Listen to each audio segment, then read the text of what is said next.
रायपुर की लैब में मच्छरों को मिल रहा है वीआईपी ट्रीटमेंट। मच्छर सुनते ही आपके दिमाग में खुजली और बीमारी का ख्याल आता होगा, लेकिन रायपुर की एक लैब में इन मच्छरों को दिया जाता है वीआईपी ट्रीटमेंट। जी हाँ, यहाँ मच्छरों को अंडे से लेकर बड़े होने तक खास माहौल में पाला जाता है।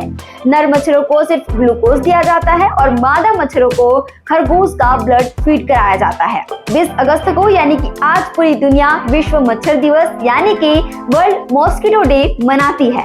वैज्ञानिक इन्हें पकड़ने के लिए ट्यूब से मुंह से हल्की सांस खींचते हैं, मतलब मच्छरों को हाथ से नहीं बल्कि मुंह से पकड़ा जाता है।